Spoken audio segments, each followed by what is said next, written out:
Pagi itu langit Jakarta tampak kelabu, seolah turut merasakan kegundahan yang menggelayuti hatiku sejak semalam. Di ruang tengah rumah kami yang megah namun terasa dingin, 3 buah koper besar sudah berjajar rapi. Warna merah marun koperku bersanding dengan koper biru kecil milik Rio, putra semata wayang kami, dan sebuah tas jinjing berisi oleh-oleh serta obat-obatan herbal yang sudah kupesan khusus dari luar negeri. Hari ini adalah hari yang sudah kutunggu-tunggu, meski dengan hati yang berat. Rencana untuk pulang ke kampung halaman di Jawa Tengah akhirnya bisa terlaksana. Kabar tentang ibu yang jatuh sakit sudah kuterima sejak seminggu yang lalu. Beliau, wanita tangguh yang membesarkanku seorang diri setelah ayah tiada, kini terbaring lemah karena komplikasi diabetes dan jantung. Sebagai anak tunggal, hatiku rasanya teriris setiap kali mendengar suaranya yang parau di telepon, mencoba meyakinkanku bahwa beliau baik-baik saja, padahal aku tahu kenyataannya tidak demikian. Aku, Rania, seorang CEO dari perusahaan tekstil yang kurintis dari nol dengan modal warisan mendiang ayah, akhirnya memutuskan untuk mengambil cuti panjang. Bukan keputusan yang mudah mengingat perusahaan sedang menangani tender besar, tapi bagiku, ibu adalah segalanya. Tidak ada gunanya tumpukan uang dan kesuksesan jika aku kehilangan kesempatan untuk berbakti di masa tuanya. Rio, jangan lupa mainan robotnya dibawa, nak. Nanti bosan di perjalanan, teriakku mengingatkan Rio yang sedang sibuk memakai sepatu di teras depan. Sudah, Em. Semua sudah masuk tas, sahut bocah laki-laki berusia 7 tahun itu dengan semangat. Rio sangat antusias karena sudah lama tidak bertemu neneknya. Dia bahkan sudah meminta izin tidak masuk sekolah selama 3 hari. Aku menghela napas panjang, melirik jam dinding besar yang berdetak monoton. Sudah pukul 6 pagi. Mobil sudah dipanaskan oleh Pak Ujang di garasi. Namun, sosok yang seharusnya menjadi nahkoda perjalanan kami belum juga menampakkan batang hidungnya. Mas, ayo, barang-barang sudah siap. Rio sudah di mobil, panggilku dari bawah tangga, mencoba menahan nada kesal yang mulai merambat naik. Hening sejenak. Tidak ada jawaban. Aku kembali mengingat kejadian beberapa hari lalu. Saat itu, aku menerima kabar ayah mertuaku, ayah dari Mas Bayu, sedang demam tinggi. Aku mengajak Mas Bayu untuk menjenguk, tapi dia menolak mentah-mentah dengan alasan ada meeting urgen dengan klien dari Singapura. Aku memakluminya saat itu, berpikir bahwa dia memang sedang berjuang demi perusahaan kami. Namun kali ini, saat ibuku, mertuanya sendiri, sedang sakit keras, dia sudah berjanji dengan manis tadi malam. Besok Mas yang nyetir, sayang. Mas mau pijitin kaki ibu, Mas mau minta maaf karena jarang jenguk, begitu katanya sambil membelai rambutku sebelum tidur. Kata-kata manis yang sempat membuatku luluh dan merasa bersalah karena sempat mencurigainya belakangan ini. Namun, harapan itu hancur berkeping-keping saat aku mendengar suara langkah kaki yang diseret di lantai atas. Perlahan, sosok Mas Bayu muncul di ujung tangga. Penampilannya membuat dahiku berkerut. Dia mengenakan piyama tebal, dilapisi jaket hoodie abu-abu, dan tubuhnya dibalut selimut tebal bermotif kotak-kotak. Dia berjalan tertatih-tatih, berpegangan pada railing tangga seolah kakinya tak sanggup menopang berat badannya sendiri. Wajahnya yang biasanya segar dan tampan, wajah yang dulu membuatku jatuh cinta, kini dibuat memelas, matanya disipitkan seolah menahan nyeri hebat. Giginya bergemeretuk, bunyi yang terdengar sangat dibuat-buat, seolah dia sedang berada di kutub utara tanpa busana. Dek? Suaranya parau, serak, dan lemah. Badan Mas, tiba-tiba panas dingin. Kepala Mas sakit sekali rasanya mau pecah. Dia terbatuk. Batuk kecil yang kering, tidak terdengar seperti batuk orang yang flu berat, melainkan seperti orang yang tersedak ludahnya sendiri. Aku menatapnya datar. Emosi yang sejak tadi kualihkan kini mulai mendidih di dada. Aku berdiri tegak, menyilangkan tangan di dada, menatap pementasan drama amatir di hadapanku. Sakit? Tanyaku dengan nada dingin, tanpa simpati. Tadi pagi, jam 4 subuh saat aku masak di dapur untuk bekal kita, aku dengar Mas masih teleponan di balkon. Suaramu lantang, Mas. Kamu tertawa kencang sekali. Kok tiba-tiba sekarang, 2 jam kemudian, kamu sakit parah begini saat kita mau berangkat? Pertanyaanku tajam, menusuk langsung ke jantung alibinya. Mas Bayu tampak tersentak sedikit, tapi dia dengan cepat menguasai peran. Dia memegang kepalanya dengan kedua tangan, lalu mengerang lebih keras. Aduh, itu tadi Mas menahan sakit biar kamu nggak khawatir, Dek. Mas nggak mau merusak suasana pagi kamu. Mas pikir kalau dibawa ketawa, sakitnya hilang. Tapi sekarang Mas nggak kuat. Tulang-tulang Mas rasanya remuk. Dia sampai di anak tangga terakhir dan langsung menjatuhkan diri ke sofa ruang tamu, meringkuk seperti udang. Dek, Mas nggak mungkin kuat nyetir jauh ke kampung. Melihat cahaya lampu saja kepala Mas pusing berputar-putar, keluhnya lagi, kali ini sambil memijat pelipisnya. Kamu pergi saja sama Rio ya? Biar Mas istirahat di rumah. Nanti kalau Mas sudah enakan, Mas nyusul naik kereta atau pesawat. Dalam hati, aku tertawa sinis. Tawa yang getir. Hebat sekali kamu, Mas. Aktingmu layak dapat piala. Tapi sayang, penontonmu kali ini bukan istri bodoh yang bisa kamu tipu dengan air mata buaya. Aku melangkah mendekatinya. Wajahku kubuat seolah-olah prihatin. Tanganku terulur untuk menyentuh keningnya. Coba aku cek, panas atau tidak, kataku. Dengan gerakan refleks yang cepat, terlalu cepat untuk orang yang katanya remuk tulang, dia menepis tanganku dan kembali menarik selimut menutupi wajahnya sampai sebatas hidung. Jangan disentuh, Dek. Mas ngilu semua badannya. Kulit Mas sensitif banget kalau lagi demam begini. Tolong, ambilkan Mas obat saja, lalu kamu berangkat. Kasihan ibu nungguin. Aku mundur selangkah. Mataku menatap nanar pada sosok laki-laki yang sudah 5 tahun mendampingiku itu. Laki-laki yang dulu datang melamar dengan modal dengkul dan janji manis. Laki-laki yang kuangkat derajatnya, kuberikan jabatan manajer di perusahaanku agar dia punya harga diri, kuberikan fasilitas mobil mewah, dan kehidupan nyaman. Sekarang, laki-laki ini berbohong di depan mataku demi menghindari kewajibannya berbakti pada mertua, dan demi sesuatu yang jauh lebih menjijikkan. Pikiranku melayang kembali ke kejadian 2 jam yang lalu. Alasan kenapa aku tidak bisa mempercayai sandiwara ini. Pagi buta tadi, saat aku sedang menumis bumbu nasi goreng di dapur yang letaknya tepat di bawah balkon kamar utama, jendela dapur sedikit terbuka. Suara Mas Bayu terdengar samar namun jelas terbawa angin pagi yang sunyi. Tenang saja sayang, si singa betina mau pulang kampung 3 hari. Rumah bakal kosong. Nanti kalau dia sudah pergi, kamu langsung OTW ya. Kita pesta. Dad, jantungku serasa berhenti berdetak saat itu. Spatula di tanganku nyaris jatuh. Singa betina? Itukah panggilannya untukku? Istri yang selama ini bekerja keras membiayai gaya hidupnya? Lalu terdengar suara tawa renyah. Tawa yang sangat kuku kenal, tawa Mas Bayu saat dia sedang merasa menang. Iya, aman. Dia pasti percaya kok kalau aku sakit. Aku sudah siapin akting terbaik. Pokoknya kamu siap-siap aja, pakai baju dinas malam yang baru aku belikan kemarin ya. Air mataku menetes di atas wajan panas saat itu. Rasa sakitnya bukan main.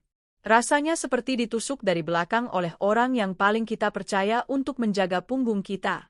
Selama ini, desas-desus tentang Mas Bayu yang sering main ke tempat karaoke memang sudah sampai ke telingaku. Teman arisanku pernah melihat mobil Pajero milikku, yang dipakai Mas Bayu, terparkir di depan tempat hiburan malam elit. Awalnya aku menyangkal. Mungkin dia sedang meeting dengan klien.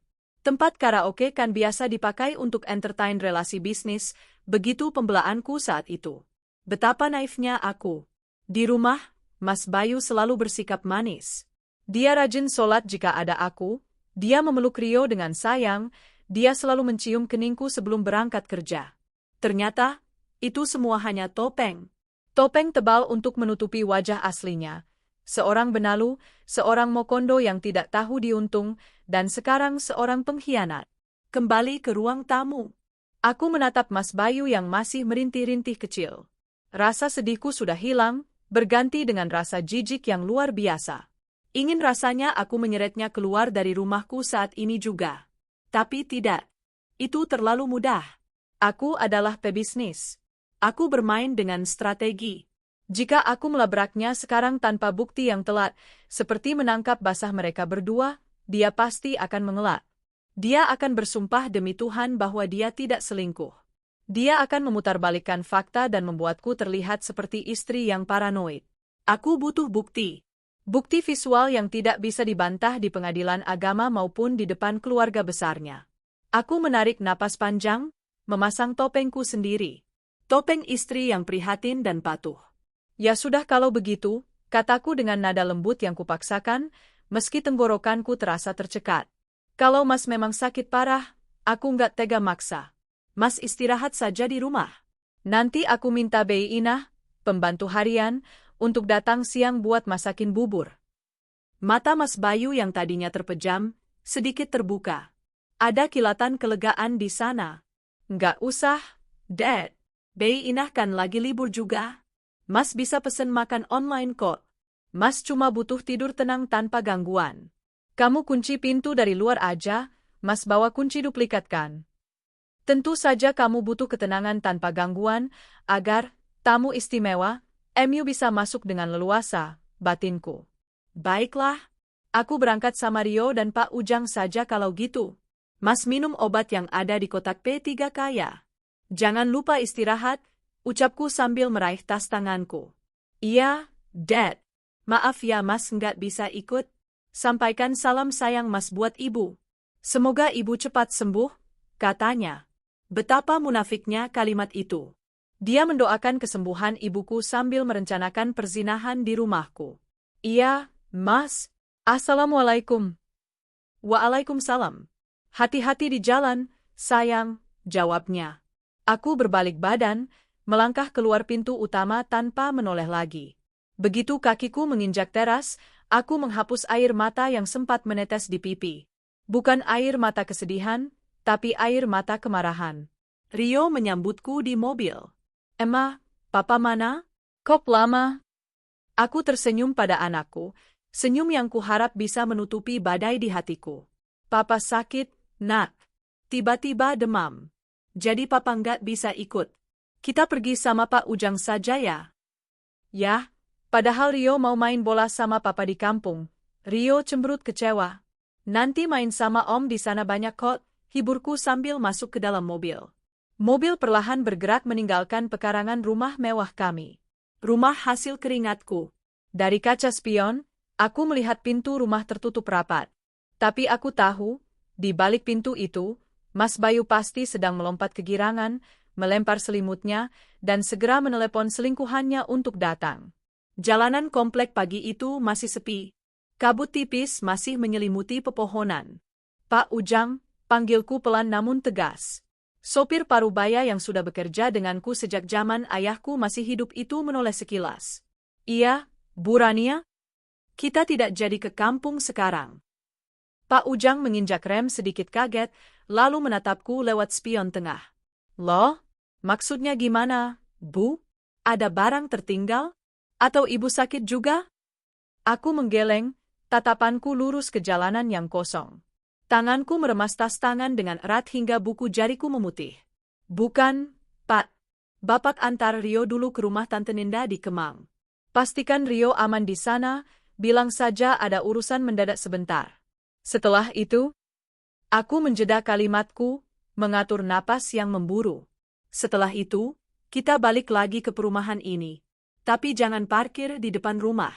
Parkir di blok belakang, di jalan buntu dekat taman yang tembus ke pintu samping rumah saya. Pak Ujang mengerutkan kening, bingung.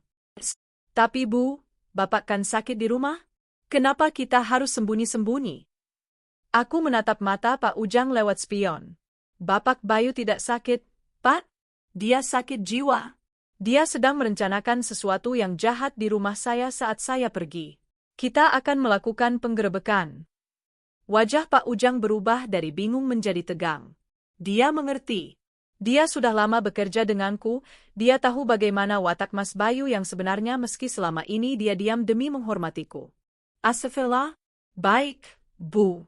Saya mengerti. Siap laksanakan, jawab Pak Ujang mantap. Dia memutar setir, membawa mobil melaju lebih cepat menuju rumah adikku. Di kursi belakang, aku memeluk Rio yang sudah mulai tertidur lagi.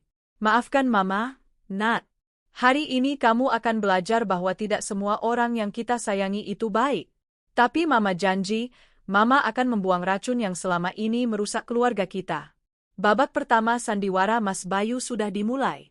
Dan dia tidak tahu bahwa aku, Rania, sudah menyiapkan panggung kehancurannya di babak kedua nanti. Setelah menurunkan Rio di rumah Ninda dengan alasan ada dokumen perusahaan yang tertinggal dan harus diambil mendadak, aku dan Pak Ujang segera kembali ke area perumahan kami. Jantungku berdegup kencang, campuran antara adrenalin dan rasa sakit yang mendalam. Mobil kami berhenti di jalan belakang komplek yang rimbun oleh pohon bambu hias. Lokasi ini jarang dilewati orang, dan dari sini ada pintu kecil yang langsung menuju area kolam renang di belakang rumahku. Pintu yang kuncinya hanya dipegang olehku dan tukang kebun yang datang seminggu sekali. Pak Ujang tunggu di sini. Siapkan HP Bapak kalau saya butuh bantuan untuk merekam atau menahan orang, bisikku. Siap, Bu. Hati-hati, bisik Pak Ujang. Aku turun dari mobil, mengendap-endap seperti pencuri di rumahku sendiri. Rasanya ironis.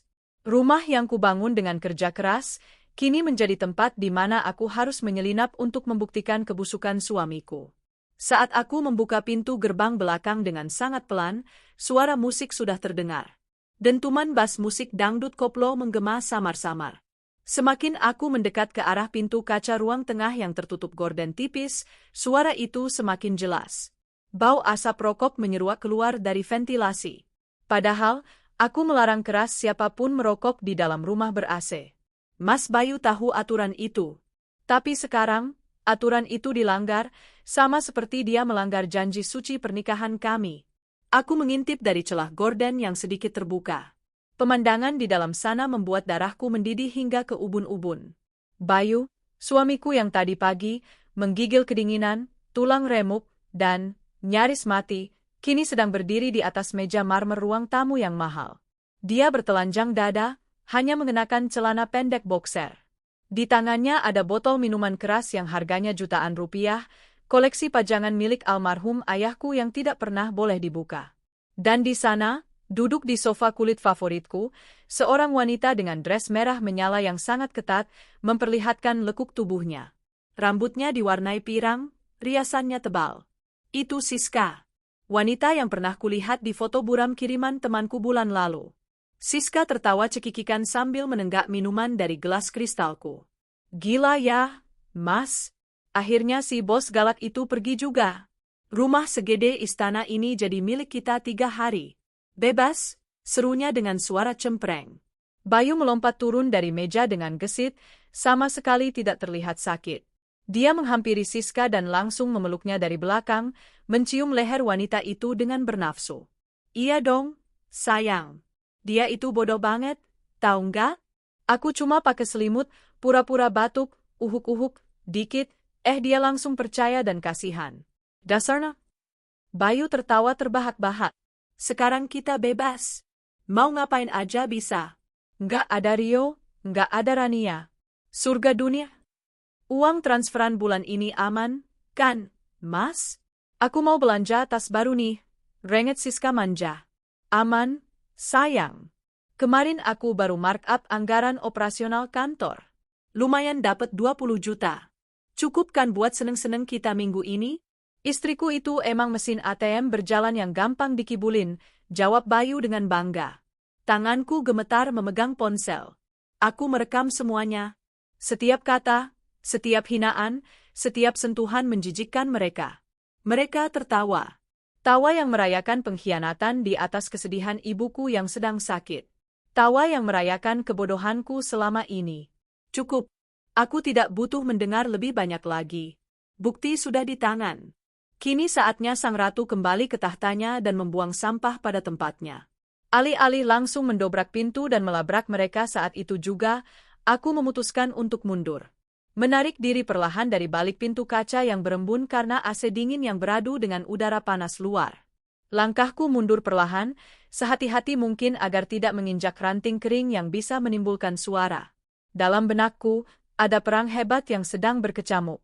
Setengah jiwaku, jiwa seorang istri yang terluka, berteriak ingin berlari masuk, menjambak rambut pirang wanita itu, menampar wajah suami yang kucintai, dan menghancurkan botol minuman keras itu di lantai. Aku ingin berteriak sekeras-kerasnya, menumpahkan segala sakit hati, segala pengorbanan yang sia-sia, segala lelah yang kurasakan selama bertahun-tahun membangun rumah tangga ini. Aku ingin mereka tahu betapa hancurnya aku. Namun, setengah jiwaku yang lain, jiwa seorang Rania, CEO yang terbiasa menghadapi krisis perusahaan, wanita rasional yang dididik keras oleh kehidupan, menahanku dengan cengkeraman besi.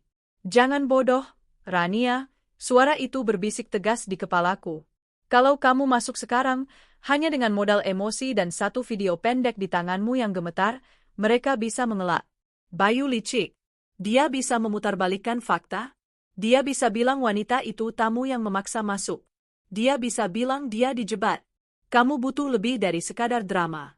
Kamu butuh kematian perdata bagi mereka.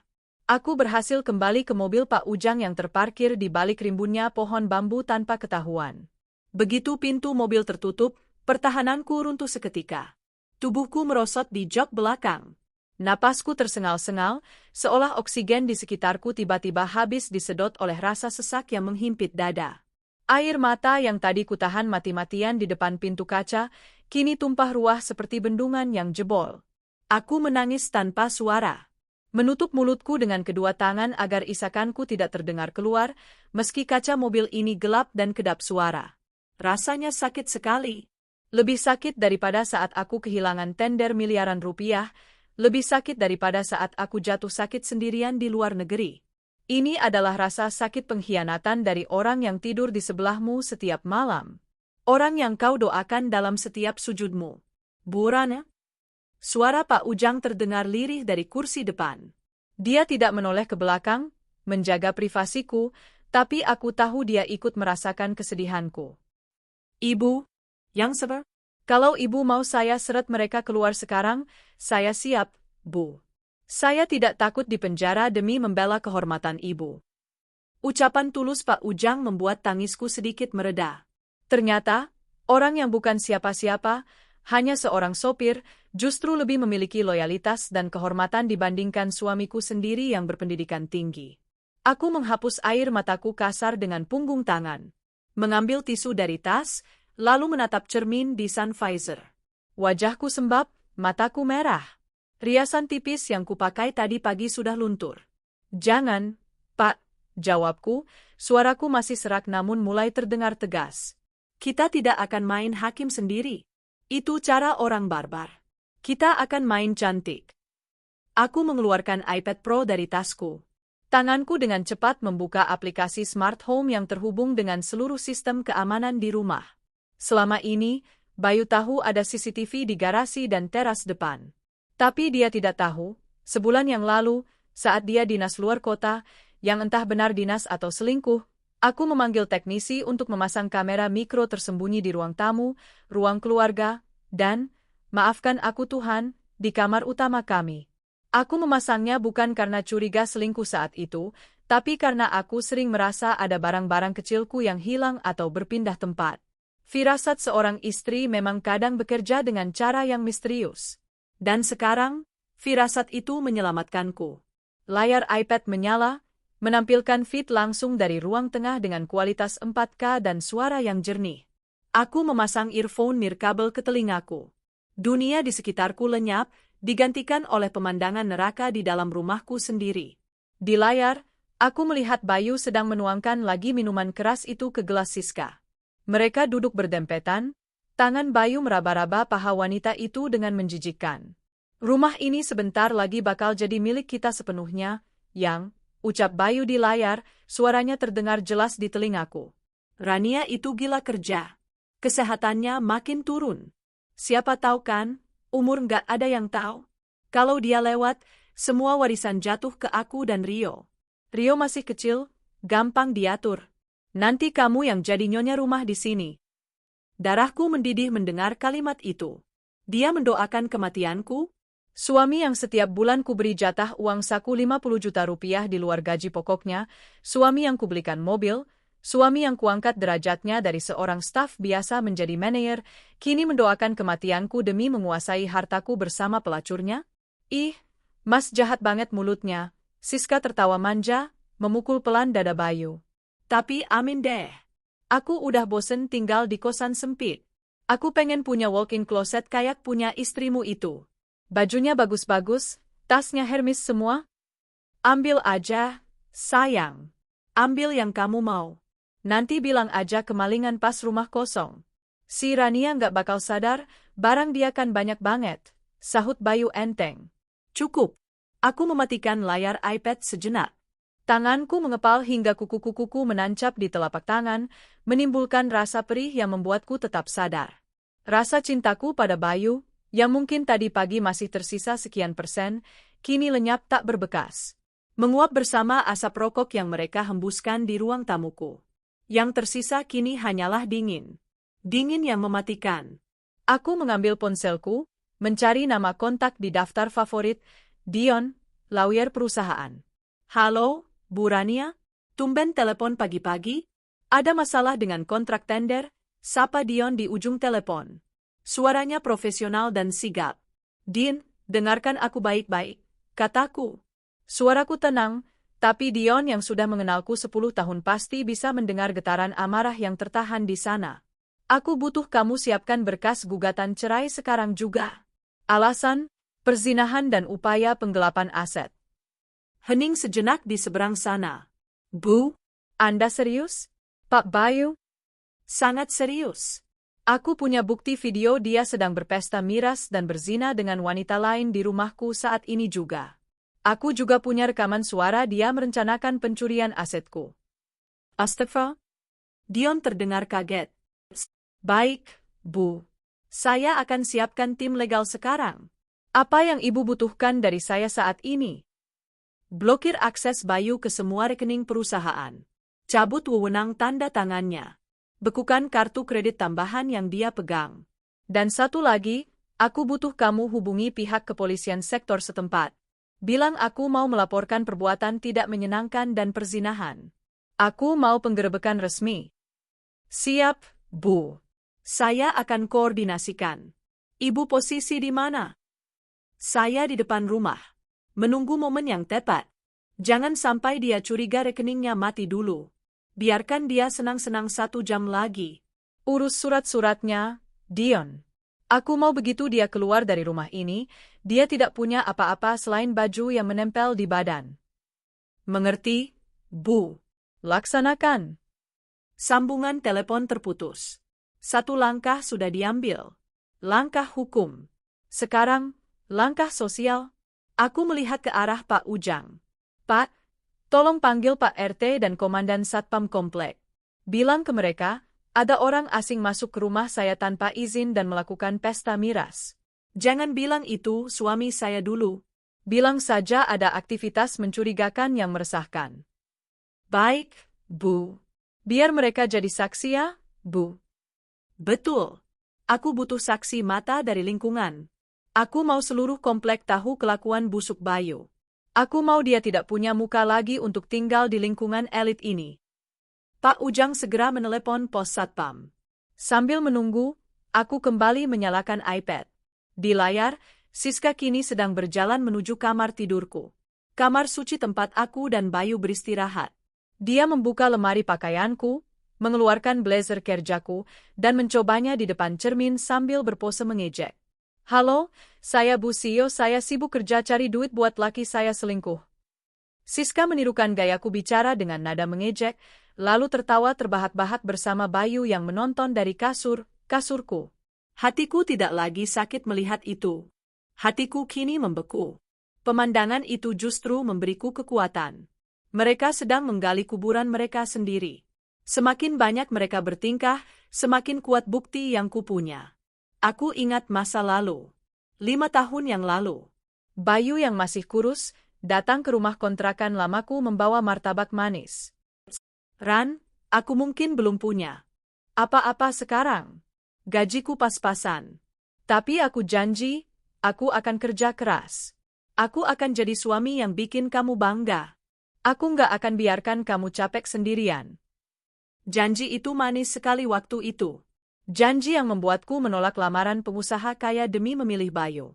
Janji yang membuatku rela memodali dia sekolah S2 manajemen agar dia tidak dipandang sebelah mata oleh rekan bisnisku.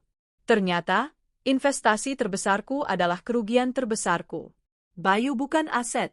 Bayu adalah liabilitas. Beban.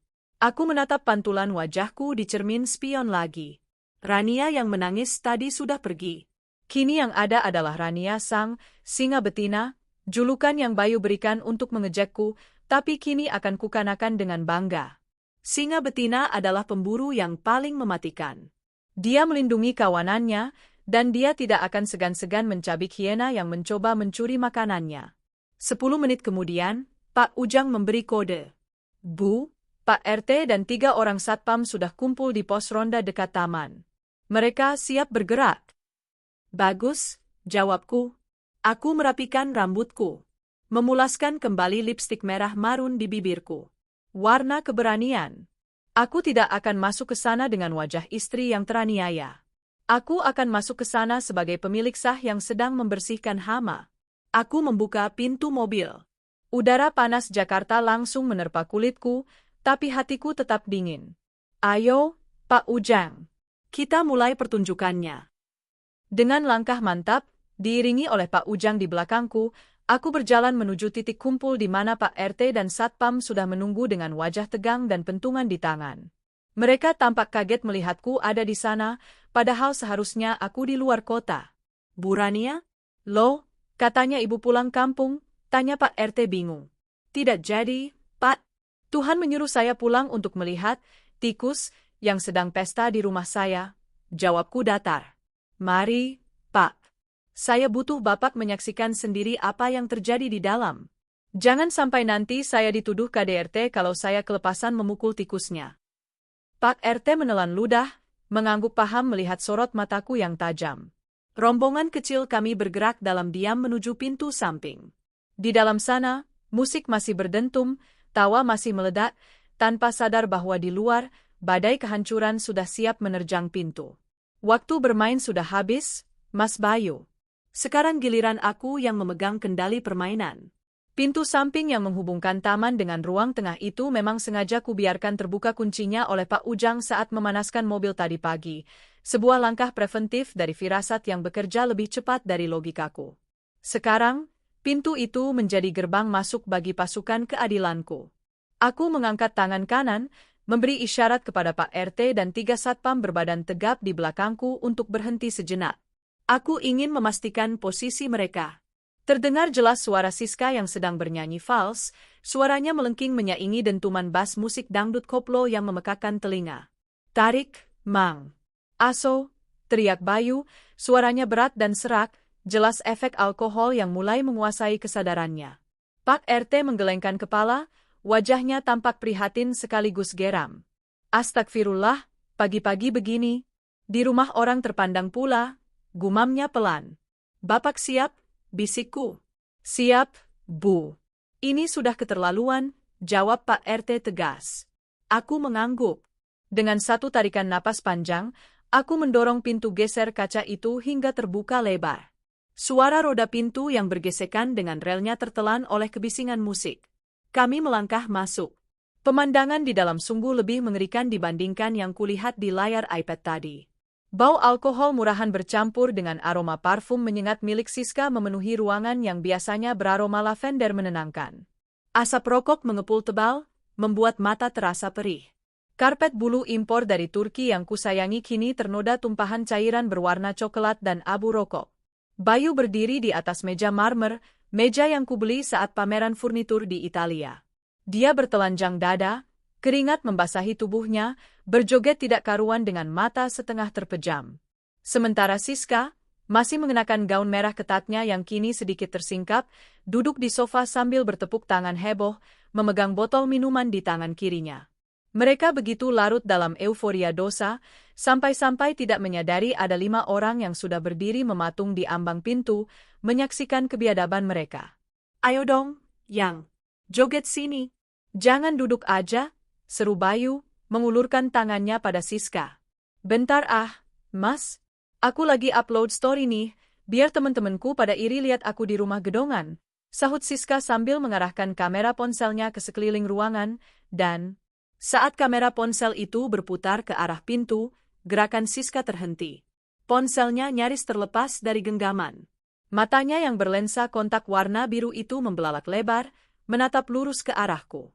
Mulutnya menganga, tapi tidak ada suara yang keluar.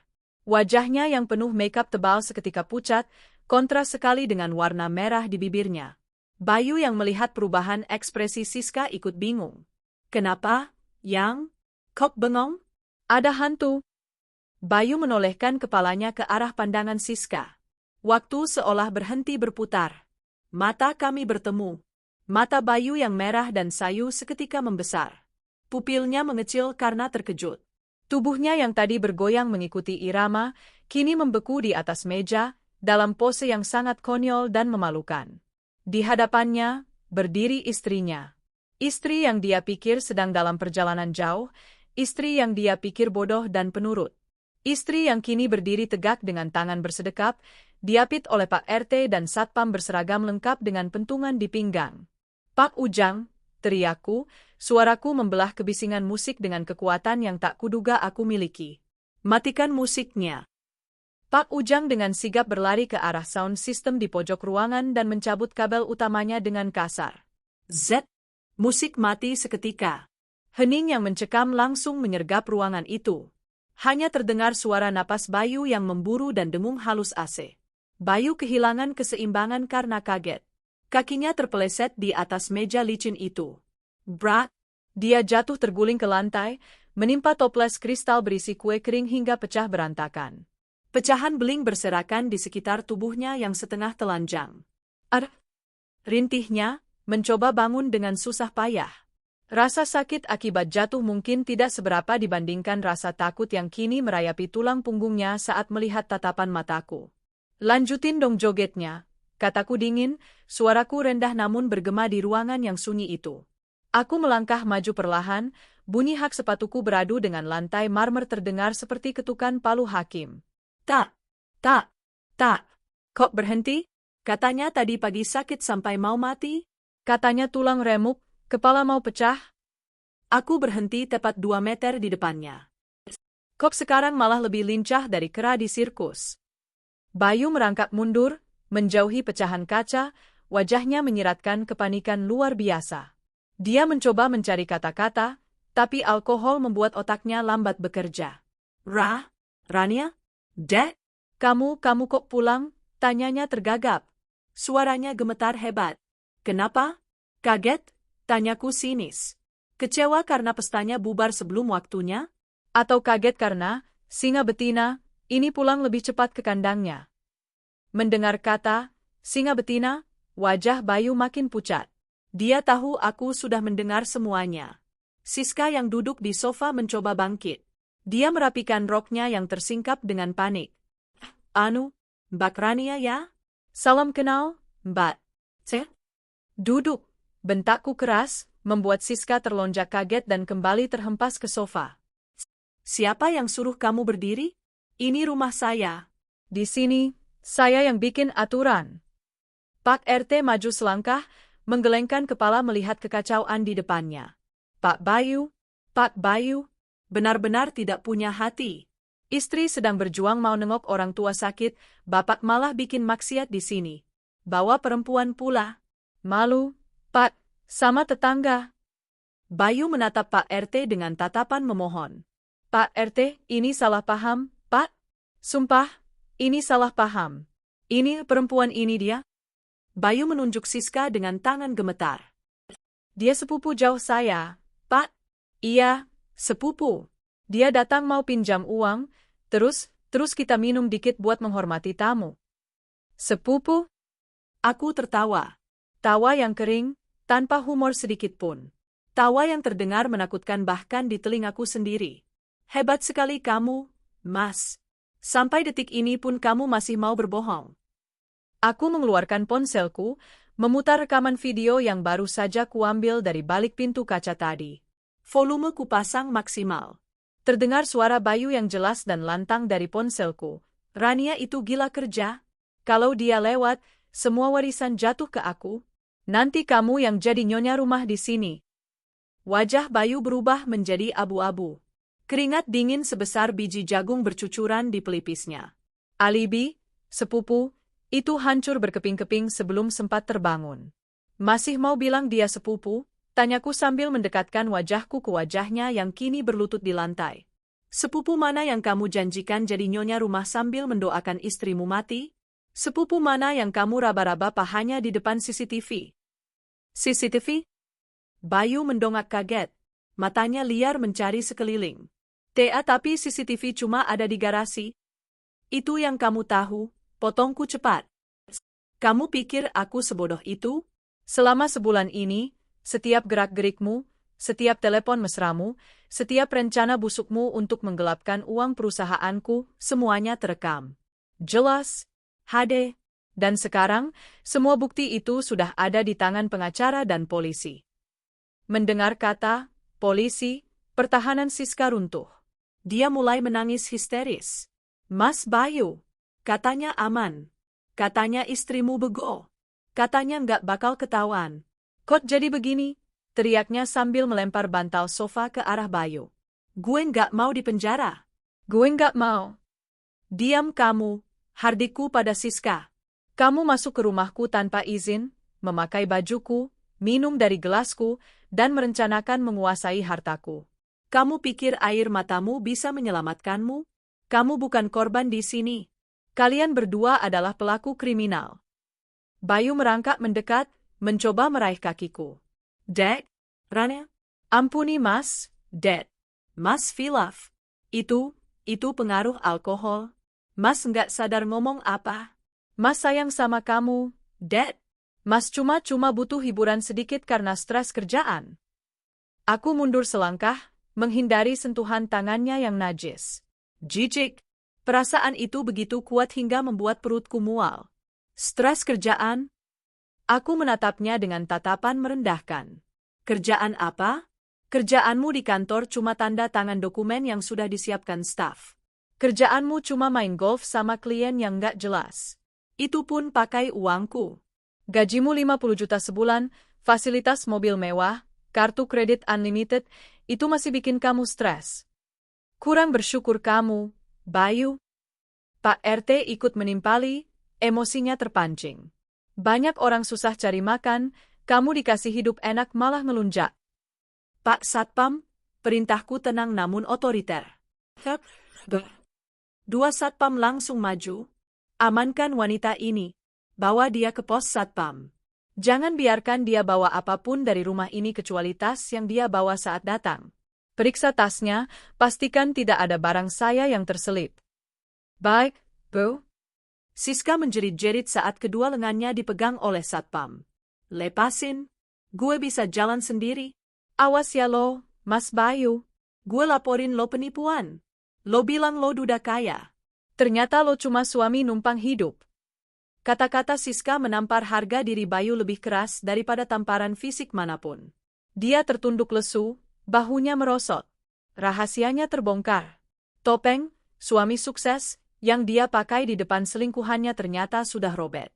Setelah Siska diseret keluar, ruangan itu terasa sedikit lebih lega, meski ketegangan masih menggantung di udara. Kini tinggal aku, Bayu, Pak RT, dan Pak Ujang. Aku menatap Bayu yang masih bersimpuh di antara pecahan kaca dan tumpahan miras. Tidak ada lagi rasa iba. Dulu, jika melihat dia terluka sedikit saja, aku pasti sudah panik mengambil kotak P3K. Tapi sekarang, melihat darah menetes dari lututnya yang terkena pecahan kaca, aku hanya merasa hampa. Mas, panggilku pelan. Bayu mendongak, matanya basah oleh air mata. Dek, tolong jangan ceraikan Mas. Mas nggak punya siapa-siapa lagi selain kamu dan Rio. Salah, koreksiku. Kamu punya dirimu sendiri. Dan mulai hari ini, kamu harus belajar hidup dengan dirimu sendiri. Tanpa aku. Tanpa uangku. Tanpa fasilitas dariku. Aku berbalik menatap Pak RT. Pak, terima kasih sudah menjadi saksi. Mohon maaf sudah membuat keributan di lingkungan ini. Saya pastikan ini yang terakhir. Tidak apa-apa, Bu Rania. Ibu yang sabar. Kami warga mendukung Ibu. Orang seperti ini memang harus diberi pelajaran, ucap Pak RT sambil menepuk bahu Pak Ujang, memberi kode untuk memberi kami ruang privasi sebentar, meski tetap berjaga di pintu. Aku kembali menatap Bayu. Dengar baik-baik, Mas. Pengacaraku, Dion, sedang memproses pembekuan semua aset. Kartu kreditmu sudah mati 5 menit yang lalu. Mobil Pajero di garasi akan ditarik oleh kantor besok. Dan surat gugatan cerai akan sampai padamu secepatnya. Bayu menggeleng-gelengkan kepalanya panik. Enggak bisa gitu, Dek. Harta gono gini, kita kan nikah sudah 5 tahun. Aku tersenyum miring. Senyum kemenangan.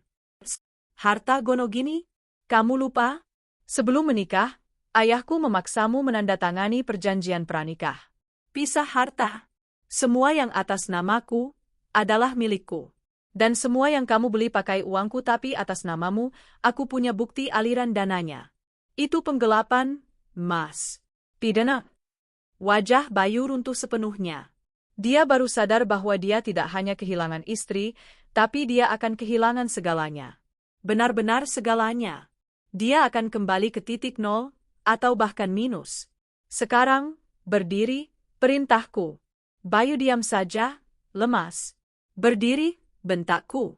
Dengan gemetar dia berdiri, darah menetes dari lututnya ke lantai marmer. Masuk ke kamarmu, kamar tamu di bawah. Kemasi barang-barangmu. Hanya baju dan barang pribadi yang kamu beli pakai uang gajimu sendiri. Jangan coba-coba ambil jam tangan Rolex atau jas Armani pemberianku. Aku punya daftarnya. Dek, tega kamu ngusir Mas saat Mas luka begini. Lebih tega mana sama suami yang pura-pura sakit saat mertuanya sekarat demi bercinta dengan pelacur di rumah istrinya? Balasku telak. Pak Ujang. Ya, Bu. Pak Ujang masuk kembali. Awasi dia berkemas. Pastikan dia tidak membawa sepeser pun aset berharga. Setelah itu, seret dia keluar dari pagar. Jangan biarkan dia menginjakkan kaki di halaman rumah ini lagi. Siap, Bu. Mari, Pak Bayu. Lewat sini. Pak Ujang memegang lengan Bayu dengan kasar, tidak ada lagi rasa hormat, bapak, dan sopir. Yang ada hanya rasa muak seorang laki-laki baik terhadap laki-laki pengecut. Bayu diseret pergi ke kamar tamu. Aku berdiri sendirian di tengah ruang tengah yang berantakan. Aku menarik napas panjang, menghirup udara yang masih bau alkohol itu, lalu menghembuskannya perlahan. 1 babak selesai. Tapi permainannya belum berakhir. Aku akan pastikan dia merasakan neraka dunia yang sesungguhnya di luar sana. Tanpa uang, tanpa jabatan, tanpa kehormatan. Aku mengambil ponselku, menghubungi ibu di kampung. Halo, Bu? Assalamualaikum. Suaraku bergetar, menahan tangis yang kini berbeda. Tangis kelegaan. Waalaikumsalam, Enduk. Sudah jalan? Suamimu gimana sakitnya? Tanya ibu dengan suara lembut yang menenangkan. Mas Bayu nggak jadi ikut, Bu. Dia ada urusan lain. Rania pulang sama Rio dan Pak Ujang saja ya. Rania kangen banget sama ibu. Ya sudah, hati-hati di jalan. Ibu tunggu. Aku menutup telepon. Air mata menetes lagi. Kali ini aku biarkan. Karena setelah ini, tidak akan ada lagi air mata untuk Bayu. Hanya ada Rania yang baru. Rania yang lebih kuat. Rania yang bebas. Kami kembali ke mobil. Waktu sudah menunjukkan pukul 8 pagi. Matahari mulai meninggi, menyinari wajah Jakarta yang penuh debu dan ambisi. Aku duduk di kursi tengah, kali ini dengan perasaan yang jauh berbeda dibandingkan 2 jam yang lalu. Jika tadi aku duduk dengan hati yang berat penuh kecurigaan dan kesedihan, kini aku duduk dengan hati yang terasa ringan, seolah beban ribuan ton baru saja diangkat dari pundakku. Ada rasa perih, tentu saja. Luka akibat pengkhianatan tidak sembuh dalam sekejap mata. Tapi di atas rasa perih itu, ada rasa bangga. Bangga bahwa aku tidak membiarkan diriku diinjak-injak lebih lama. Kita jemput Rio sekarang, Pak, kataku pada Pak Ujang yang sedang menyetir. Wajahnya terlihat puas, senyum kecil tersungging di bibirnya. Siap, Bu. Rasanya lega sekali ya, Bu. Maaf kalau saya lancang, tapi saya sudah lama gemas melihat tingkah Pak Bayu itu. Di depan ibu sok manis, di belakang ampun deh. Aku tersenyum tipis. Kenapa Bapak enggak pernah bilang ke saya? Pak Ujang menatapku lewat spion. Saya sopir, Bu. Saya takut dikira mengadu domba atau ikut campur urusan rumah tangga majikan. Lagi pula, ibu kelihatan sayang sekali sama bapak. Saya nggak tega merusak kebahagiaan ibu. Terima kasih, Pak. Bapak orang baik. Mulai bulan depan, gaji bapak saya naikkan 2 kali lipat. Bapak bukan cuma sopir, bapak penjaga saya hari ini. Alhamdulillah, terima kasih banyak, Bu. Sesampainya di rumah Ninda, aku melihat Rio sedang asyik bermain Lego di ruang tamu. Ninda, adikku yang paling cerewet tapi paling sayang padaku, langsung menyambutku dengan tatapan penuh tanya. Mbak, kok balik lagi? Katanya ada dokumen ketinggalan? Terus, matamu kok sembab? Tanyanya sambil menyodorkan segelas air putih. Aku memeluk Ninda erat-erat. Pelukan seorang kakak yang baru saja melewati badai. Mas Bayu, Nin, semuanya sudah selesai. Selesai? Maksudnya? Aku menceritakan semuanya secara singkat. Tentang sandiwara sakit, tentang penggerbekan, tentang pengusiran. Ninda mendengarkan dengan mulut ternganga, lalu berubah menjadi murka. Kurang ajar si Bayu. Berani-beraninya dia. Harusnya aku ikut tadi, Mbak. Biar aku cakar mukanya, teriak Ninda berapi-api. Sudah, Nin. Nggak perlu kotori tanganmu. Dia sudah hancur. Sekarang fokusku cuma Rio dan ibu. Aku mau bawa Rio ke kampung sekarang. Biar dia jauh dari drama ini dulu. Iya, Mbak. Pergilah. Tenangkan diri di sana. Kalau si Bayu berani macam-macam ke sini nyari Rio, biar aku yang hadapi. Setelah berpamitan, aku dan Rio kembali melanjutkan perjalanan.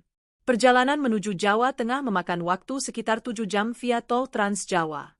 Sepanjang jalan, Rio banyak bertanya, Emma, papa sakit apa sih? Kok nggak jadi ikut? Tanyanya polos sambil memakan keripik kentang. Aku mengelus kepalanya lembut. Papa, sakit hatinya, Nak. Ada penyakit hati yang bikin papa nggak bisa jadi orang baik sekarang. Jadi papa harus berobat dulu sendirian. Berobat di rumah sakit? Bukan. Berobat sama Tuhan. Papa harus belajar lagi gimana caranya jadi ayah dan suami yang benar. Doakan papa ya, supaya papa sadar. Rio mengangguk meski tidak sepenuhnya paham. Oke, Ma. Semoga papa cepat sembuh. Rio tetap sayang papa. Hatiku mencelos mendengar kepolosan anakku. Rio tidak salah apa-apa. Dia berhak menyayangi ayahnya. Aku tidak akan meracuni pikiran Rio dengan kebencian, biar waktu yang menjelaskan semuanya nanti saat dia dewasa. Mobil kami melaju membelah jalan tol Cipali yang lurus dan panjang. Di kiri kanan, hamparan sawah dan perbukitan mulai terlihat. Pemandangan hijau itu sedikit demi sedikit membasuh luka di mataku. Ponselku bergetar. Sebuah pesan masuk dari Dion. Dion, lawyer, Burania, lapor. Surat pemecatan sudah dikirim via email dan kurir instan. Akses ke kantor sudah diblokir total oleh security gedung. Kartu kredit sudah nonaktif. Tim saya sedang menyusun gugatan cerai, besok pagi langsung didaftarkan ke pengadilan. Oh ya, ada update dari Satpam Komplek. Pak Bayu sempat ngamuk di pos Satpam minta dibukain gerbang, tapi diusir warga karena malu-maluin. Sekarang dia pergi naik ojek online bawa 2 tas besar. Entah kemana. Aku membaca pesan itu dengan perasaan campur aduk. Ada rasa kasihan, sedikit. Bagaimanapun, dia pernah menjadi imamku. Tapi rasa kasihan itu segera kutepis. Dia yang memilih jalan ini. Dia yang memilih neraka ini. Terima kasih, Dion. Kerja bagus. Pastikan dia tidak bisa mengakses 1 rupiah pun dari rekening bersama yang dananya bersumber dariku. Balasku. Sore harinya, kami tiba di desa tempat ibu tinggal. Suasana di sini begitu berbeda. Udara sejuk pegunungan, suara jangkrik yang mulai bersahutan, dan wangi tanah basah sehabis hujan menyambut kedatangan kami. Rumah joglo tua milik ibu berdiri kokoh di tengah pekarangan luas yang ditumbuhi pohon mangga dan rambutan. Nenek, teriak Rio begitu turun dari mobil. Dia berlari masuk ke dalam rumah. Aku berjalan pelan di belakangnya, menghirup udara desa dalam-dalam. Rasanya seperti pulang ke rahim ibu. Tempat paling aman di dunia. Di kamar tengah, aku melihat ibu terbaring di ranjang kayu antiknya. Wajahnya pucat, tubuhnya semakin kurus. Tapi matanya berbinar saat melihat cucunya datang. Rio cucu nenek yang ganteng. Suara ibu lemah tapi penuh kasih. Aku mendekat, mencium tangan ibu yang keriput dan dingin. Air mataku menetes lagi, tapi kali ini aku berusaha menyembunyikannya. Ran, anakku? Ibu mengelus pipiku. Mana suamimu? Katanya mau ikut. Ini adalah momen terberat. Aku harus berbohong. Aku tidak boleh membuat kondisi jantung ibu memburuk dengan kabar perceraianku. Setidaknya, tidak sekarang. Aku memasang senyum terbaikku. Senyum palsu demi cinta. Mas Bayu minta maaf banget, Bu. Tadi pagi pas mau berangkat, tiba-tiba klien dari Singapura telepon minta meeting darurat. Proyek besar, Bu. Kalau ditinggal, kasihan karyawan nanti nggak gajian. Jadi Mas Bayu harus standby di Jakarta. Dia nitip salam sayang dan doa buat ibu. Ibu mengangguk pelan, tampak sedikit kecewa tapi memaklumi. Ya sudah, namanya orang kerja, tanggung jawab itu nomor 1. Suamimu itu orang baik, rajin kerja buat keluarga. Kamu yang sabar ya dampingi dia. Dadaku sesak mendengar pujian ibu untuk Bayu. Andai ibu tahu, Bu. Andai ibu tahu tanggung jawab apa yang dia kerjakan di belakangku. Iya, Bu. Rania sabar kok, jawabku lirih. Malam harinya, setelah Rio dan ibu tertidur lelap, aku duduk di beranda depan rumah Joglo. Ditemani secangkir teh jahe hangat buatan Bude Sumi, kerabat yang merawat ibu. Langit desa sangat jernih. Ribuan bintang bertaburan, sesuatu yang tidak pernah bisa kulihat di langit Jakarta yang penuh polusi cahaya. Disinilah aku, Rania. Wanita yang tadi pagi masih berstatus istri dari seorang manajer tampan, kini berstatus calon janda. Wanita yang tadi pagi masih punya keluarga utuh, kini harus menjadi ayah sekaligus ibu bagi Rio. Tapi anehnya, aku tidak merasa kesepian. Aku merasa penuh. Aku menyadari satu hal malam ini, aku tidak pernah membutuhkan Bayu untuk menjadi kuat. Selama ini, akulah yang menjadi tiang penyangga keluarga. Akulah nahkodanya. Bayu hanyalah penumpang yang kebetulan duduk di kursi VIP, tapi malah melubangi kapal yang dia tumpangi. Sekarang, penumpang itu sudah kutendang ke laut. Kapalku mungkin sedikit rusak, ada goresan di sana-sini, tapi kapal ini masih berlayar. Dan nahkodanya, sang ratu, telah kembali memegang kemudi dengan kedua tangannya sendiri. Aku menyeruput teh jaheku. Hangat menjalar ke seluruh tubuh. Selamat menikmati hidup barumu, Bayu, bisikku pada angin malam. Semoga, sepupu, MU itu mau menampungmu saat dompetmu kosong. Karena pintu rumahku dan pintu hatiku sudah tertutup rapat. Terkunci mati. Malam itu, untuk pertama kalinya dalam berbulan-bulan, aku tidur nyenyak tanpa mimpi buruk. Di pelukan suasana desa yang damai, aku mengumpulkan tenaga untuk menghadapi perang sesungguhnya di pengadilan nanti. Sang ratu telah kembali, dan dia siap bertarung sampai titik darah penghabisan demi hak dan martabatnya. Sementara Rania menemukan ketenangan di pelukan alam desa, suasana di Jakarta justru berbanding terbalik 180 derajat bagi Bayu. Pukul 11 siang. Matahari Jakarta sedang terik-teriknya, seolah ingin memanggang aspal dan dosa-dosa manusia di atasnya. Di trotoar depan gerbang, perumahan elit yang biasanya ia lewati dengan mobil Pajero ber-AC dingin, Bayu kini berdiri termangu. Pakaiannya kusut, rambutnya acak-acakan, dan di kakinya hanya terpasang sandal jepit rumahan yang hampir putus. 2 tas ransel besar berisi pakaian, gembel, teronggok menyedihkan di samping kaki.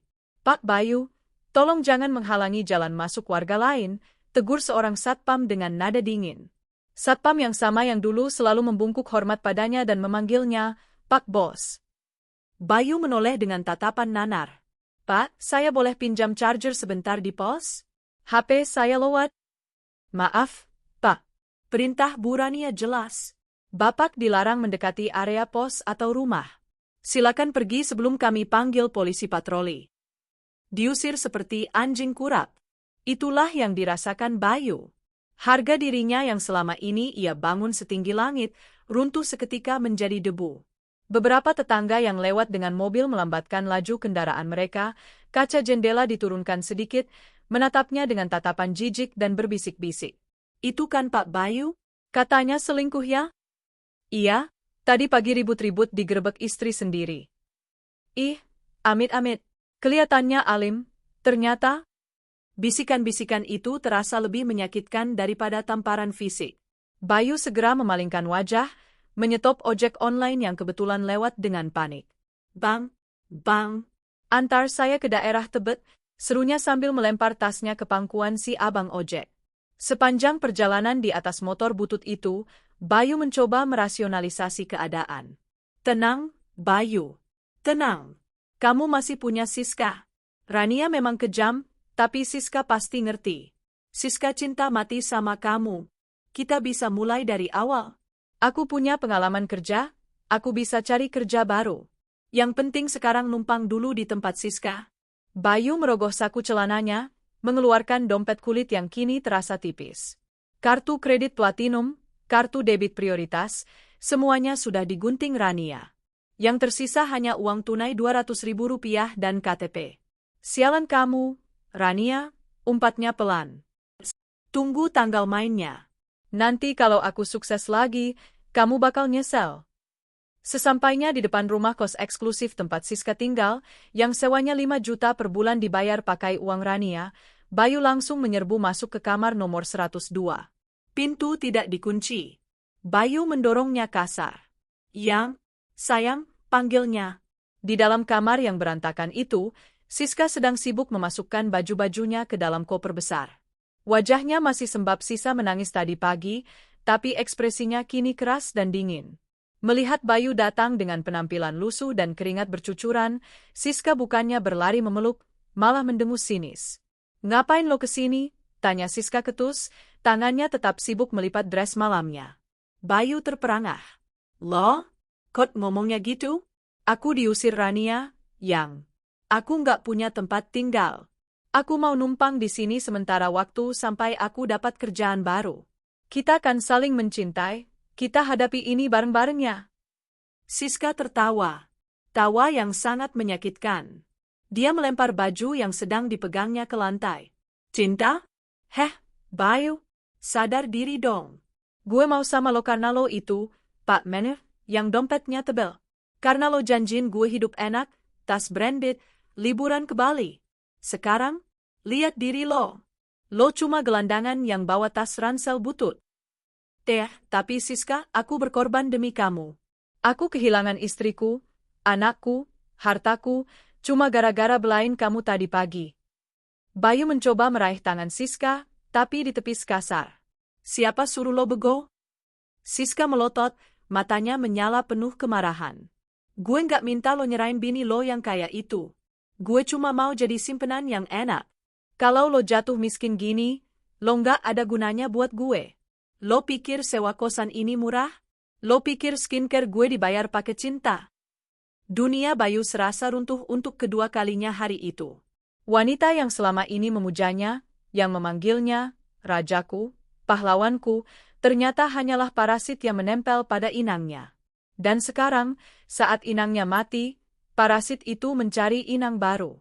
"Jadi, selama ini kamu cuma manfaatin aku?" Suara Bayu bergetar. "Baru sadar?" ejek Siska. "Denger ya, Mas. Gue udah dipecat dari kerjaan gue gara-gara video pelakor gue viral di grup WA pemandu lagu. Nama gue hancur. Dan itu gara-gara lo yang teledor. Sekarang mending lo pergi deh. Gue mau pindah dari sini sebelum yang punya kos nagih duit sewa bulan depan yang lo janjiin mau bayar tapi gagal itu." "Siska, tolong, aku nggak punya uang sepeser pun buat sewa hotel. Izinkan aku tidur di sini semalam aja." Bayu memohon, harga dirinya sudah ada di titik nol. Siska menatapnya jijik, lalu mengambil dompetnya sendiri. Dia mengeluarkan selembar uang 50.000 dan melemparkannya ke wajah Bayu. Uang kertas berwarna biru itu melayang jatuh ke lantai di dekat kaki Bayu yang kotor. "Tuh, buat ongkos balik. Pergi lo. Jangan pernah hubungi gue lagi. Gue udah blokir nomor lo." Siska mendorong tubuh Bayu keluar pintu kamar, lalu membanting pintu itu keras-keras di depan wajahnya. "Brat!" Bayu berdiri mematung di lorong kosan yang sepi. Dia menatap lembaran 50.000 di lantai. Hatinya perih, tapi perutnya lebih perih karena lapar. Dengan tangan gemetar menahan tangis, dia memungut uang itu. Uang pemberian dari wanita yang dia bela mati-matian, yang nilainya bahkan tidak cukup untuk membeli martabak manis kesukaan Rania. Malam itu, Bayu berakhir di sebuah losmen murah di pinggiran Jakarta Timur. Kamarnya sempit, pengap, dan berbau apek. Dindingnya terkelupas, dan kasurnya keras seperti batu. Suara bising knalpot motor dari jalan raya terdengar jelas, berbeda jauh dengan kamarnya di rumah Rania yang kedap suara dan beraroma aromaterapi. Bayu duduk di tepi kasur, menatap pantulan dirinya di cermin retak yang tergantung miring. Bodoh! Bisiknya pada diri sendiri. Bodoh kamu, Bayu. Dia mencoba menyalakan ponselnya. Banyak notifikasi masuk. Bukan pesan simpati, tapi pesan tagihan. Email dari bank memberitahukan penutupan kartu kredit. Pesan dari teman-teman kantor yang isinya tautan berita viral tentang penggerebekan di perumahan elit, berita tentang dirinya. Dia mencoba menelepon ibunya di kampung halaman yang berbeda dengan kampung Rania. Berharap setidaknya ibunya akan membela. Halo, Bu. Jangan panggil aku ibu. Suara ibunya di ujung telepon terdengar melengking dan penuh amarah. Kamu bikin malu keluarga. Tetangga sini sudah pada tahu kelakuanmu. Rania itu menantu yang baik. Dia yang biayain operasi bapakmu tahun lalu, dia yang renovasi rumah ini. Tega-teganya kamu selingkuh sama perempuan gak benar. Bu, dengerin Bayu dulu. Nggak ada yang perlu didengar. Rania sudah telepon ibu tadi siang. Dia cerita semuanya dengan sopan, nggak marah-marah, tapi ibu tahu dia sakit hati banget. Ibu malu punya anak kayak kamu. Jangan pulang ke sini kalau belum minta maaf sama istrimu. Tut, tut. Tut. Sambungan terputus. Bayu melempar ponselnya ke kasur. Dia menangis. Menangis sejadi-jadinya seperti anak kecil yang kehilangan arah. Dia sendirian di kota besar yang kejam ini. Tidak ada istri, tidak ada anak, tidak ada selingkuhan, tidak ada keluarga, tidak ada uang. Perutnya berbunyi nyaring. Dia meraba saku celananya. Uang 200.000 sisa tadi pagi sudah berkurang untuk bayar ojek dan deposit losmen. Sisa 50.000 dari Siska tadi sudah dibelikan nasi bungkus dan rokok. Dia memakan nasi bungkus dingin itu dengan air mata yang menetes ke dalam nasi. Rasanya hambar. Dia teringat masakan Rania. Nasi goreng spesial buatan Rania yang tadi pagi dia tolak karena pura-pura sakit. Nasi goreng yang dimasak dengan cinta, yang sekarang mungkin sudah dibuang ke tempat sampah. Di tengah kesunyian malam yang mencekam di kamar losmen itu, sebuah kesadaran menghantamnya dengan telat. Rania bukan sekadar istri. Rania adalah tiang penyangga hidupnya. Dan dia sendiri yang telah merobohkan tiang itu dengan palu nafsunya. Sekarang, dia tertimpa runtuhan yang dia buat sendiri, terkubur dalam penyesalan yang terlambat. Pagi berikutnya, sinar matahari menerobos masuk melalui celah jendela kamar losmen yang tidak memiliki gorden. Bayu terbangun dengan punggung sakit. Kasur kapuk yang tipis dan menonjol pernya itu adalah siksaan tersendiri bagi tubuhnya yang terbiasa tidur di kasur king size berkelas hotel bintang 5. Bayu menatap langit-langit kamar yang penuh noda jamur. Realitas kembali menghantamnya begitu matanya terbuka. Ini bukan mimpi buruk. Ini adalah hidup barunya. Dia bangkit dan mandi di kamar mandi luar yang harus bergantian dengan penghuni lain. Airnya dingin dan berbau kaporit. Tidak ada water heater, tidak ada sabun cair wangi lemon. Bayu menggosok tubuhnya dengan sabun batangan murahan yang ia beli di warung semalam. Aku harus ke kantor, gumamnya pada cermin kamar mandi yang buram. Aku harus bicara sama Rania. Dia pasti di kantor hari ini. Kalau aku mohon-mohon di depan karyawan, dia pasti luluh karena malu. Bayu mengenakan satu-satunya kemeja kerja yang ia bawa, kemeja biru yang kini kusut karena dijejalkan di tas ransel. Dia mencoba merapikannya dengan tangan, tapi percuma. Dia terlihat seperti pegawai magang yang kelelahan, bukan manajer. Dengan sisa uang di dompet, dia memesan ojek online lagi menuju gedung perkantoran tempat perusahaan Rania berada. Gedung tinggi di kawasan Sudirman itu dulu adalah tempatnya berjalan dengan dagu terangkat. Dulu, satpam lobi akan membukakan pintu sambil menyapa, "Selamat pagi, Pak Bayu." Resepsionis akan tersenyum manis. Karyawan akan menyingkir memberinya jalan di lift. Namun hari ini, segalanya berbeda. Begitu Bayu melangkah masuk ke lobi gedung yang dingin dan mewah itu, dua orang sekuriti bertubuh kekar langsung menghadangnya di depan pintu putar. Maaf, Pak Bayu. Bapak dilarang masuk, ucap kepala sekuriti dengan wajah datar, tanpa senyum, tanpa hormat. Loh?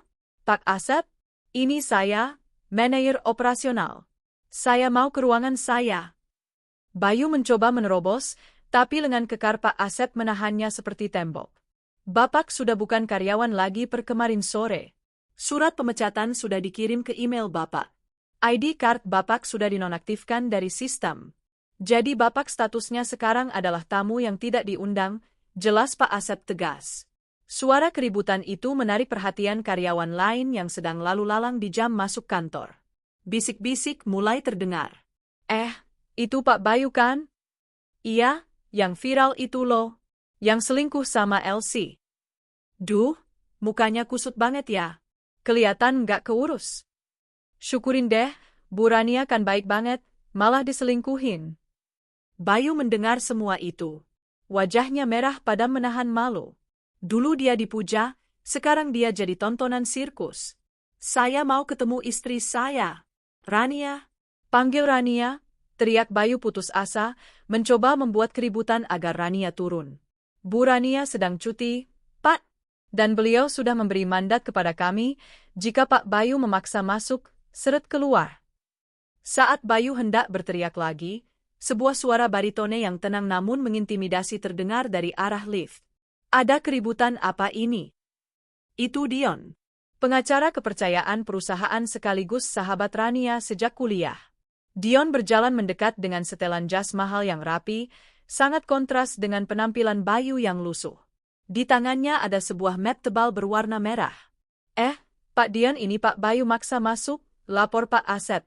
Dion menatap Bayu dari ujung kaki ke ujung kepala dengan tatapan meremehkan yang sangat halus namun menyakitkan. Dia tersenyum miring. Halo, Bayu. Tepat sekali kamu datang.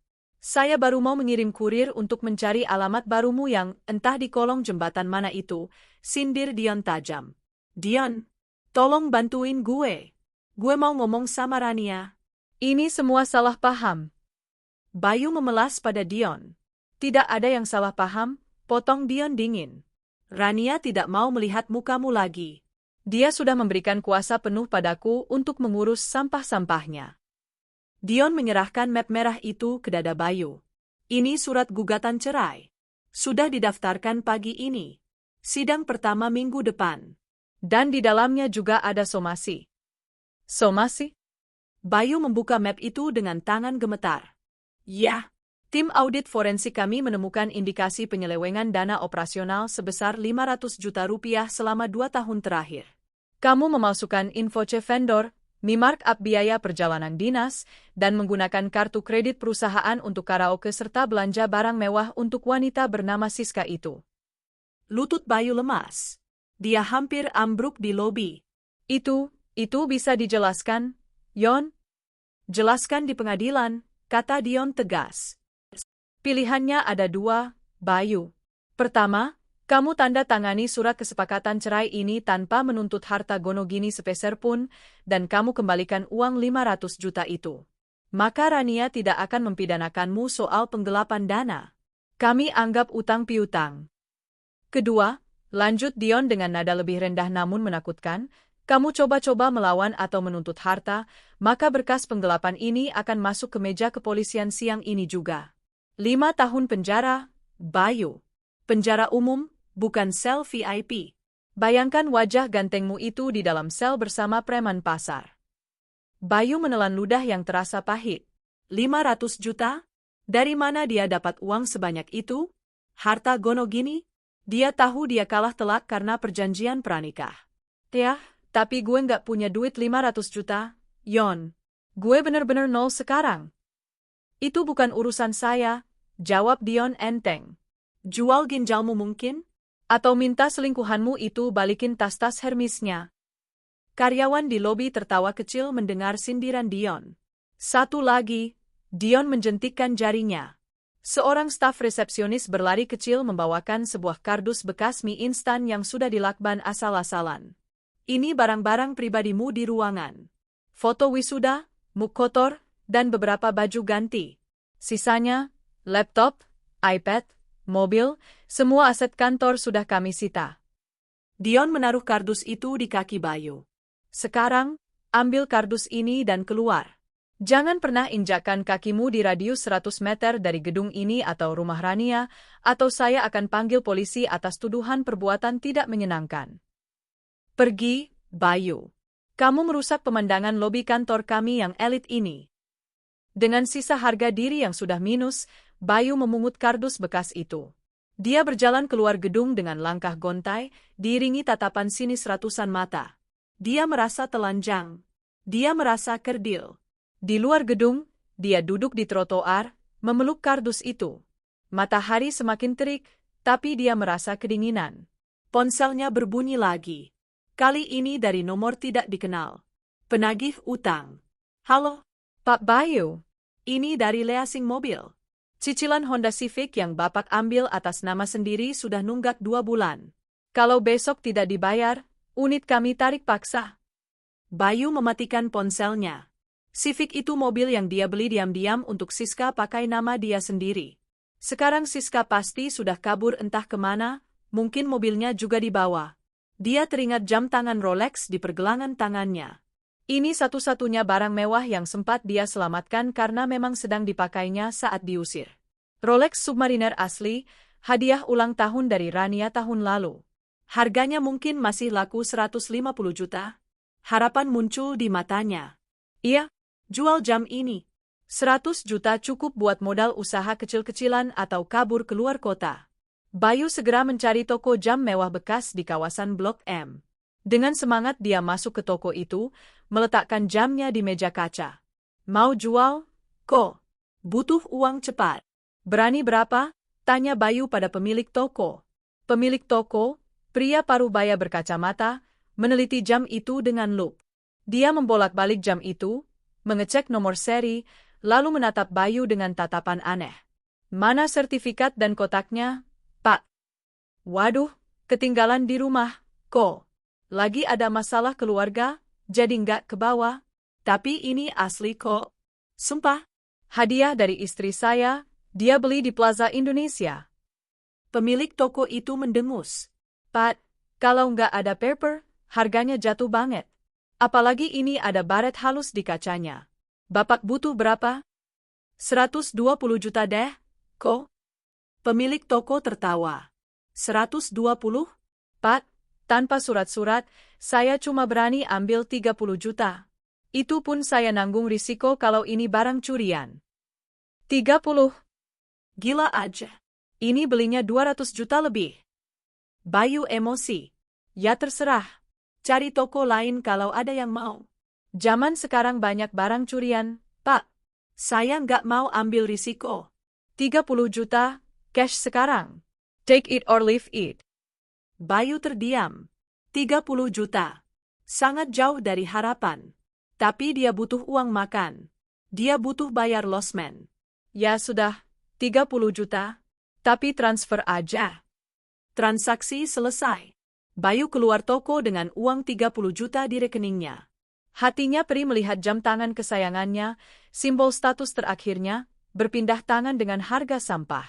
Uang 30 juta itu terasa banyak bagi orang biasa, tapi bagi Bayu yang punya utang 500 juta ke perusahaan dan utang leasing mobil, uang itu hanya seperti setetes air di gurun pasir. Dia berjalan tanpa arah di trotoar Blok M yang ramai. Dia melihat sebuah keluarga kecil sedang makan di warung tenda pecel lele. Sang suami menyuapi istrinya, anak mereka tertawa. Mereka terlihat sederhana, mungkin tidak kaya, tapi bahagia. Bayu meneteskan air mata lagi. Dulu dia punya itu semua? Dia punya istri yang cantik dan kaya, anak yang lucu, rumah mewah. Dia punya surga, tapi dia membakarnya hanya demi bermain api dengan wanita yang kini mencampakkannya. Hukuman ini benar-benar nyata. Dan yang paling menyakitkan bukan kehilangan uangnya, tapi kehilangan kehormatannya sebagai laki-laki. Dia kini tak lebih dari sampah yang dibuang oleh dua wanita sekaligus.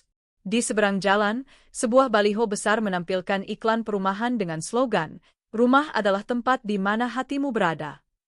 Bayu menunduk, menatap sepatu kulit mahalnya yang kini berdebu. Dia tidak punya rumah. Dia tidak punya hati. Dia kosong. Uang 30 juta di rekening itu seolah memberinya napas buatan, namun Bayu tahu napas itu takkan bertahan lama. Malam itu juga, ia memutuskan pindah dari losmen kumuh ke sebuah hotel bintang 3 di kawasan Jakarta Selatan. Bukan untuk kemewahan, tapi demi menjaga sisa kewarasan dan, mungkin, sedikit gengsi yang masih tersisa di dasar jiwanya.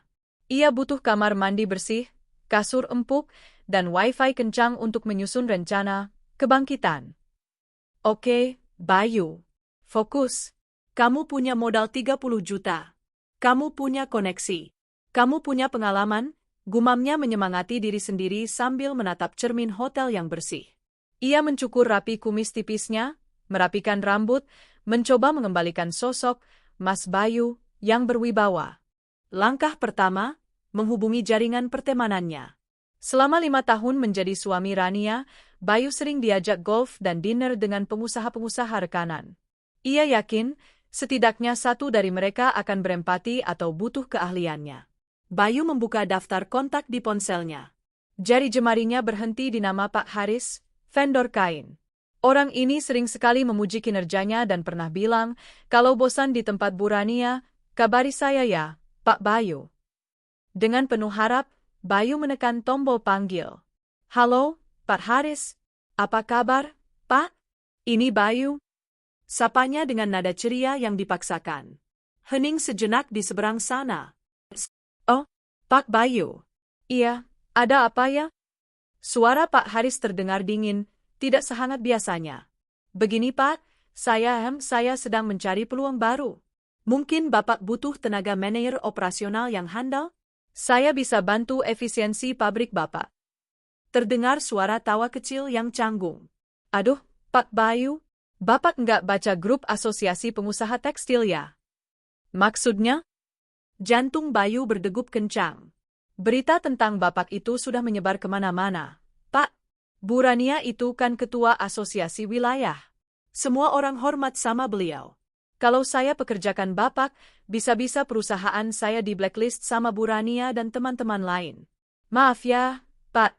Saya nggak berani ambil risiko. Klik. Telepon ditutup sepihak. Bayu terdiam kaku. Ia mencoba menelepon nama lain. Bu Sinta, klien ekspor. Maaf Pak Bayu, kami butuh mitra yang punya integritas moral. Track record Bapak sedang merah. Jangan hubungi saya lagi. Doni, teman golf. Bro, sorry ya. Bini gue ngelarang gue gaul sama lu. Takut ketularan penyakit selingkuh katanya. Good luck deh bro. Satu persatu pintu tertutup di depan wajahnya. Bayu melempar ponselnya ke kasur dengan frustrasi. Ternyata, koneksi yang ia banggakan selama ini bukanlah miliknya. Itu semua milik Rania. Orang-orang itu baik padanya hanya karena ia suami Rania. Tanpa Rania, Bayu hanyalah butiran debu yang tak terlihat. Di tengah keputusasaan itu, ponselnya kembali berdering. Bukan teman, melainkan nomor tak dikenal. Halo, jawab Bayu malas.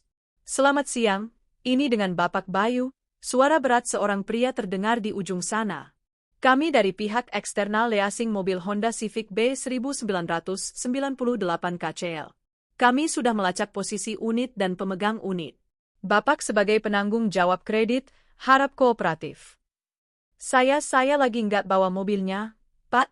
Mobilnya dibawa teman saya, elak Bayu panik. Kami tahu. Unit ada di tangan saudari Siska di sebuah apartemen di Kalibata City, benar? Tim kami sedang menuju ke sana untuk penarikan paksa karena sudah menunggak 3 bulan dan nomor Bapak susah dihubungi. Kalau ada perlawanan, kami akan lapor polisi atas dugaan penggelapan unit fidusia. Mata Bayu terbelalak. Siska, wanita itu membawa kabur mobil yang masih atas nama Bayu. Jika mobil itu dianggap digelapkan, Bayu yang akan masuk penjara, bukan Siska. Jangan lapor polisi, Pak. Tarik saja mobilnya. Saya izinkan. Ambil saja, teriak Bayu. Baik, kami rekam persetujuan lisan Bapak. Terima kasih. Sementara itu, di parkiran basement apartemen Kalibata City, Siska baru saja keluar dari lift menuju mobil Honda Civic putih kesayangannya. Dia berniat pergi ke bandara, menyusul temannya yang menawari pekerjaan di Bali. Dia sudah muak dengan drama Jakarta. Namun, baru saja dia membuka pintu mobil, 3 orang pria berbadan besar dengan jaket kulit hitam mengepungnya. "Mbak Siska?" tanya salah satu pria yang memiliki bekas luka di pipi. Siska terlonjak kaget. "Siapa kalian? Mau ngerampok ya?" "Santai, Mbak. Kami dari Leasing. "Kami ada surat tugas untuk menarik unit ini atas perintah penanggung jawab kredit, Pak Bayu, karena tunggakan macet." "Enak aja. Ini mobil gue. Hadiah dari cowok gue." Siska berteriak histeris, mencoba masuk ke dalam mobil. Tapi pria itu menahan pintu dengan mudah. "Cowok Mbak, si Pak Bayu itu, barusan telepon kami suruh ambil mobil ini. Katanya dia nggak sanggup bayar lagi. Jadi silakan angkat barang-barang Mbak, atau kami angkat sekalian orangnya ke kantor polisi." Wajah Siska memerah karena marah dan malu. Orang-orang di parkiran mulai menonton. "Dasar Bayu bangsat," teriak Siska melengking, suaranya menggema di basement. "Udah miskin, nyusahin orang lagi. "Awas lo ya." Dengan kasar, Siska mengambil koper dan tas-tasnya dari dalam mobil. Dia membanting pintu mobil itu sekuat tenaga. "Ambil tuh rongsokan. "Gue nggak butuh barang dari laki-laki kere." Para debt collector itu hanya tertawa melihat tingkah Siska, lalu membawa mobil itu pergi. Siska ditinggalkan berdiri sendirian di tengah parkiran yang pengap, tanpa kendaraan, tanpa sugar daddy, dan dengan reputasi yang sudah hancur lebur. Kembali ke hotel. Bayu merasa sedikit lega karena ancaman pidana penggelapan mobil hilang, tapi hatinya perih membayangkan mobil seharga 500 miliar itu melayang begitu saja. Itu adalah simbol terakhir kejayaannya. Hari berganti malam. Uang di tangan Bayu semakin menipis. Bayar hotel, makan, rokok, pulsa. 30 juta itu mencair seperti es batu di aspal panas. Dia mencoba memutar otak. Judi online. Bisikan setan itu muncul. Dulu dia pernah menang besar sekali, mungkin ini saatnya keberuntungan berpihak padanya lagi. Dengan sisa uang 25 juta, dia nekat deposit ke situs judi slot. "Ayo, bisiknya dengan mata merah menatap layar ponsel di kamar hotel yang remang. 1 jam pertama, dia menang 5 juta. Harapan melambung. 2 jam kemudian, dia kalah 10 juta. Panik. 3 jam kemudian, dia mencoba melipat gandakan taruhan untuk balik modal. Dan tepat saat adzan subuh berkumandang dari masjid di kejauhan, saldo di layar ponselnya menunjukkan angka 0 rupiah. Bayu menatap layar itu dengan tatapan kosong. 30 juta, satu-satunya pelampung nyawanya, habis dalam semalam karena ketamakan dan keputusasaan. Dia tertawa. Tawa yang mengerikan, mirip orang gila. Habis? Habis semua? Dia merosot dari kursi, duduk di lantai karpet hotel sambil memeluk lutut. Bayangan Rania yang tersenyum manis, Rio yang berlari menyambutnya, rumah yang hangat, makanan yang enak, semua berputar di kepalanya seperti film yang mengejeknya. "Tuhan, engkau jahat sekali." Rintihnya, masih belum mau menyalahkan dirinya sendiri. Sementara itu, di kejauhan, di sebuah desa yang tenang di kaki Gunung Merbabu, Rania baru saja selesai sholat subuh berjamaah dengan ibu. Hatinya tenang. Dia mengecek ponselnya, ada pesan dari Dion. "Dion, mobil Civic sudah ditarik Leasing kemarin sore. Siska ditinggal di parkiran." Bayu terlacak di hotel melati daerah Fatmawati, tapi info terakhir dia baru saja kalah judi online habis-habisan menurut Cepu, saya di sana. Dia benar-benar sudah di titik nadir, Ran. Rania membaca pesan itu tanpa ekspresi. Tidak ada senyum kemenangan, tidak ada rasa kasihan. Hanya rasa lega karena alam semesta bekerja dengan caranya sendiri untuk menyeimbangkan neraca keadilan. "Ada kabar apa, Enduk?" tanya ibu yang sedang menyeduh teh. Rania menoleh, tersenyum tulus pada ibunya. "Nggak ada apa-apa, Bu. Cuma kabar kalau sampah di Jakarta sudah diangkut petugas kebersihan. Rumah kita bakal bersih lagi." Ibu tersenyum, meski tak paham maksudnya. "Alhamdulillah kalau gitu. Yang penting kamu dan Rio sehat, bahagia." "Iya, Bu. Itu yang paling penting sekarang." Rania menatap matahari terbit dari balik gunung. Cahaya emasnya menyapu kabut, membawa harapan baru. Dia tahu, badai sudah berlalu. Kini saatnya membangun kembali puing-puing hidupnya menjadi istana yang lebih kokoh, tanpa rayap, tanpa benalu. Sedangkan Bayu, di kamar hotelnya yang sebentar lagi harus ia tinggalkan karena tak mampu bayar, sedang menatap jendela dengan tatapan hampa. Karma bukan hanya menagih janji, tapi karma menagih lunas beserta bunganya. Dan Bayu baru saja membayar cicilan pertamanya. Matahari Jakarta pagi itu tidak bersinar hangat bagi Bayu, melainkan menyengat seperti lecutan cambuk. Pukul 10 pagi, pintu kamar hotel melatinya digedor kasar dari luar. Kamar 203. Waktunya check out atau bayar perpanjangan. Teriakan resepsionis hotel yang galak itu membangunkan Bayu dari tidur ayamnya yang gelisah. Bayu tersentak bangun. Kepalanya pening, perutnya melilit karena lapar. Dia meraba saku celananya, berharap ada keajaiban berupa uang yang terselip. Nihil. Saldo rekeningnya 0.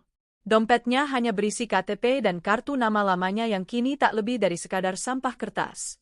Dengan langkah gontai, Bayu membuka pintu. Saya minta tolong, Bang. Beri saya waktu sampai sore. Saya lagi nunggu transferan teman, bohong Bayu dengan suara parau. Resepsionis itu, seorang pria kurus bertato naga di leher, menatapnya remeh. Dia sudah hafal gelagat tamu-tamu bangkrut seperti ini. Alah, lagu lama kaset kusut. Kemarin lu bilang mau menang jackpot, taunya zong kan? Gue denger lu teriak-teriak sendiri semalam. Udah, keluar lu sekarang. Jangan bikin sempit kamar. Tapi bang, saya nggak punya tujuan. Bodoh amat. Lu kira ini panti asuhan? Keluar atau gue panggil anak-anak buat nyeret lu. Tanpa ampun, Bayu diusir. Tas ranselnya yang berisi sisa baju dilempar begitu saja ke parkiran aspal yang panas. Bayu memungut tasnya dengan tangan gemetar. Dia menoleh sekilas ke bangunan hotel kumuh itu. Seminggu yang lalu, dia tidur di kamar suite ber-AC dingin dengan selimut sutra. Sekarang, bahkan hotel melati yang penuh nyamuk pun menolaknya. Bayu berjalan tanpa arah menyusuri trotoar Fatmawati yang padat dan berdebu. Panas aspal menembus sol sandal jepitnya yang makin tipis. Keringat bercucuran membasahi kemeja kerjanya yang sudah 3 hari tidak dicuci dan mulai bau apek. Perutnya berbunyi keras, menuntut diisi. Dia melihat deretan warung makan Padang, aroma rendang dan gulai ayam menyerbu hidungnya, membuatnya menelan ludah berkali-kali. Dulu, dia sering membuang-buang makanan jika rasanya sedikit saja tidak pas di lidah. Deh, ini rendangnya kurang empuk, buang aja deh, kita pesen pizza, kata-katanya dulu terngiang kembali, menampar nuraninya. Sekarang, jangankan pizza, nasi putih dengan kuah kosong pun dia tak sanggup beli. Mata Bayu tertuju pada sebuah toko pakaian bekas, thrift shop, di pinggir jalan. Dia mendapat ide. Dia membuka tas ranselnya, mengeluarkan 2 kemeja bermerek dan 1 celana bahan yang tersisa. Bang, mau jual baju. Ini asli loh, Bang. Beli di mall, tawarnya pada pedagang pakaian bekas. Si pedagang membolak-balik baju Bayu dengan malas. Yah, model lama ini MAH. Lagian udah lecek, bau lagi. Kiloan aja ya. 10.000 3 potong. 10.000? Bayu membelalak. Bang, ini harga barunya 500.000 1 potong. Ya itu kan baru. Sekarang lu butuh duit enggak? Kalau enggak mau ya udah, gue juga banyak stok. Bayu tidak punya pilihan. Rasa laparnya sudah di level kritis. Dengan hati hancur, dia menyerahkan sisa-sisa kemewahannya itu ditukar dengan selembar uang 10.000 rupiah. Uang yang hanya cukup untuk membeli 1 bungkus nasi rames lauk telur dadar dan es teh manis di warteg pinggiran. Saat sedang makan dengan lahap di pojok warteg yang sempit, Bayu mendengar suara yang familiar. Bu, bungkus ya. Nasi separuh, lauk orek tempe sama sayur nangka. 2 bungkus. Bayu menoleh pelan, menyembunyikan wajahnya di balik gelas es teh. Itu Pak Maman. Mantan office bu, OB, di kantor Rania yang dulu sering dimarahi Bayu karena hal sepele. Bayu pernah memotong gaji Pak Maman hanya karena kopi yang dibuatnya kurang manis. Pak Maman menoleh saat menunggu pesanan. Matanya menyipit melihat sosok pria lusuh di pojok ruangan. Loh? Pak Bayu, sapa Pak Maman ragu. Bayu tersedak. Dia ingin kabur, tapi kakinya lemas. Dia hanya bisa menunduk, berharap Pak Maman salah orang. Pak Maman mendekat. Ya Allah, beneran Pak Bayu. Bapak, kok makan di sini? Penampilannya kok. Pak Maman tidak melanjutkan kalimatnya, matanya menatap Iba pada kemeja kusut dan wajah kucal mantan bosnya itu. Saya lagi riset lapangan, Pak Maman.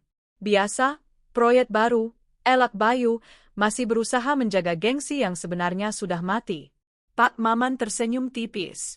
Senyum yang tulus, bukan mengejek. Dia tahu berita yang beredar di kantor. Dia tahu Bayu dipecat dan dicerai karena selingkuh. Bapak nggak usah bohong, Pak. Saya sudah dengar semuanya. Teman-teman kantor juga sudah tahu, ucap Pak Maman pelan agar tidak didengar pengunjung lain. Wajah Bayu merah padam. Pak Bayu sudah bayar makannya? Tanya Pak Maman. Sudah, belum. Dompet saya ketinggalan di mobil. Bayu berbohong lagi, padahal uang 10.000-nya sudah pas di tangan. Ya sudah, biar saya yang bayar, Pak. Hitung-hitung sedekah Jumat, kata Pak Maman sambil mengeluarkan dompet lusuhnya, membayar makanan Bayu dan pesanannya sendiri. Nih, Pak, saya tambahin 20.000 buat ongkos. Maaf cuma segitu, gaji saya kan kecil, nggak kayak gaji Bapak dulu, lanjut Pak Maman sambil menyelipkan uang ke tangan Bayu. Pak Mama? Mata Bayu berkaca-kaca. Dia yang dulu menghina Pak Maman miskin, sekarang justru menerima sedekah darinya. Sabar ya, Pak. Ini ujian. Mungkin teguran dari yang di atas biar Bapak sadar. Dulu Bapak galak banget sama saya, tapi saya nggak dendam kok. Bu Rania itu orang baik, Pak. Bapak nyesel pasti kehilangan dia. Pak Maman menepuk bahu Bayu pelan, lalu pergi meninggalkan warteg dengan motor bebek bututnya. Bayu terpaku di tempat duduknya. Uang 20.000 di tangannya terasa panas. Kata-kata Pak Maman lebih tajam daripada pisau belati. Gaji saya kecil, nggak kayak gaji Bapak dulu. Ya, dulu gaji Bayu 50 juta, tapi habis untuk maksiat. Gaji Pak Maman UMR, tapi cukup untuk menghidupi keluarga dan bersedekah. Siapa yang sebenarnya kaya? Siapa yang sebenarnya miskin? Malam harinya, hujan turun deras mengguyur Jakarta. Bayu berteduh di emperan sebuah toko ruko yang sudah tutup. Dia duduk memeluk lutut, kedinginan. Jaket tebalnya sudah tidak ada, dijual juga tadi sore demi sebungkus rokok, kebiasaan buruk yang belum bisa dia hentikan. Dari balik tirai hujan, dia melihat sebuah mobil Alphard hitam melintas pelan di jalan raya. Kaca jendela belakangnya tidak terlalu gelap. Di bawah sorot lampu jalan, Bayu bisa melihat siapa yang duduk di dalamnya. Itu Rania, istrinya. Atau lebih tepatnya, mantan istrinya. Rania terlihat cantik dengan blazer kerjanya. Dia sedang tertawa, berbicara dengan seseorang di sebelahnya, mungkin Rio, atau rekan bisnisnya. Wajahnya bersinar, jauh dari kesan wanita yang menderita. Dia tampak kuat, berdaya, dan bahagia. Mobil itu melaju menembus genangan air, mencipratkan sedikit lumpur ke arah trotoar tempat Bayu duduk. Bayu tidak marah. Dia hanya menatap lampu belakang mobil itu yang semakin menjauh dan menghilang di tikungan. Ran? Bisiknya lirih, suaranya tertelan suara hujan. Maafin aku, Dek. Untuk pertama kalinya, penyesalan itu datang bukan karena dia kehilangan uang, bukan karena dia kehilangan fasilitas. Tapi karena dia sadar, dia telah kehilangan wanita yang mampu membuatnya menjadi manusia. Bersama Rania, dia adalah raja. Tanpa Rania, dia hanyalah gelandangan yang berteduh di emperan toko orang. Malam itu, Bayu tidur beralaskan kardus bekas, ditemani nyamuk dan dinginnya angin malam. Dalam tidurnya yang gelisah, dia bermimpi tentang masa lalu. Masa-masa indah saat Rania menyuapinya makan, saat Rania memijat kakinya sepulang kerja, saat Rania tersenyum bangga padanya. Saat dia terbangun di pagi hari karena gonggongan anjing liar, mimpi itu lenyap. Yang tersisa hanya realita pahit. Dia adalah pria Mokondo yang telah membuang berlian demi memungut kerikil, dan kini kerikil itu pun telah melukai kakinya hingga bernanah. Hidupnya benar-benar hancur. Dan yang paling mengerikan, dia tahu ini baru permulaan dari sisa hidupnya yang panjang dan sepi. 6 bulan telah berlalu sejak badai rumah tangga itu menghancurkan apa yang pernah kusebut keluarga. Waktu, Seperti sungai yang mengalir tenang, perlahan membasuh luka-luka di hati, menyisakan parut yang kini menjadi tanda kekuatan, bukan lagi kesedihan. Sore ini, suasana di halaman belakang rumah terasa begitu damai. Sinar matahari senja menerobos celah dedaunan pohon mangga, menciptakan bayangan yang menari-nari di atas rumput hijau. Di sana, Rio sedang tertawa lepas, bermain bola bersama sepupu-sepupunya. Dan di kursi taman, ibuku duduk tersenyum, wajahnya kini jauh lebih segar dan merona. Operasi jantungnya bulan lalu berjalan lancar, dibiayai sepenuhnya dari hasil keuntungan perusahaan yang melonjak tajam setelah aku membersihkan tikus-tikus korup di dalamnya. Aku menghirup aroma teh melati hangat di cangkirku. Rasanya begitu nikmat. Dulu, teh ini sering terasa pahit karena diminum sambil memikirkan kebohongan-kebohongan Bayu. Kini, tanpa beban itu, hidup terasa jauh lebih ringan. Melamun apa, Bu Bos? Suara baritone yang familiar menyadarkanku. Dion datang membawa sebuket bunga lili putih kesukaanku. Enggak melamun, Yon. Cuma bersyukur, jawabku sambil menerima bunga itu. Dion bukan hanya pengacaraku lagi. Sejak proses perceraian selesai, dia menjadi teman diskusi yang menyenangkan, dan mungkin, hanya mungkin, sesuatu yang lebih di masa depan. Tapi aku tidak terburu-buru. Aku sedang menikmati kebahagiaan menjadi wanita mandiri. Oh ya, ada titipan surat dari pengadilan agama, kata Dion, menyerahkan sebuah amplop coklat. Akta cerai aslimu sudah keluar. Kamu resmi bebas, Rania. Aku memegang amplop itu. Tidak ada air mata. Hanya rasa lega yang luar biasa. Dan satu lagi. Dion ragu sejenak. Tadi pagi, stafku melihat Bayu. Jantungku berdesir pelan, tapi bukan karena rindu. Di mana? Di pasar Tanah Abang. Dia jadi kuli panggul harian. Kurus sekali, hitam, dan sepertinya kakinya pincang. Katanya dia sempat sakit parah di jalanan tapi nggak ada biaya berobat, jadi sembuh sendiri tapi nggak sempurna. Aku terdiam. Bayangan Bayu yang dulu gagah dengan jas Armani kini menjadi kuli panggul pincang. Itu adalah gambaran yang tragis. Dia sempat titip pesan ke stafku saat tahu itu orang kantor kita, lanjut Dion. Apa pesannya? Dia cuma bilang, sampaikan ke Rania, Mas sakit beneran sekarang. Sakit badan, sakit hati, sakit hidup. Mas kangen nasi goreng buatan Rania. Aku tersenyum tipis. Senyum getir. Dulu dia pura-pura sakit demi mengkhianatiku. Sekarang, Tuhan memberinya sakit yang sesungguhnya agar dia menghargai kesehatan dan kasih sayang yang dulu dia sia-siakan. Ponselku berdering. Nomor tidak dikenal. Firasatku mengatakan itu dia, mungkin meminjam ponsel orang lain. Aku menatap layar itu lama. Dulu, aku pasti akan mengangkatnya, khawatir dia kenapa-kenapa. Dulu, aku akan luluh mendengar rintihannya. Tapi Rania yang itu sudah mati. Aku menekan tombol tolak panggilan, lalu memblokir nomor tersebut. Kenapa nggak diangkat? Tanya Dion. Nggak perlu. Aku bukan panti rehabilitasi bagi pria yang gagal bersyukur, jawabku tegas. Lagi pula, aku sudah memaafkannya. Memaafkan bukan berarti harus menerima kembali, kan? Memaafkan itu agar aku bisa melangkah maju tanpa membawa beban dendam.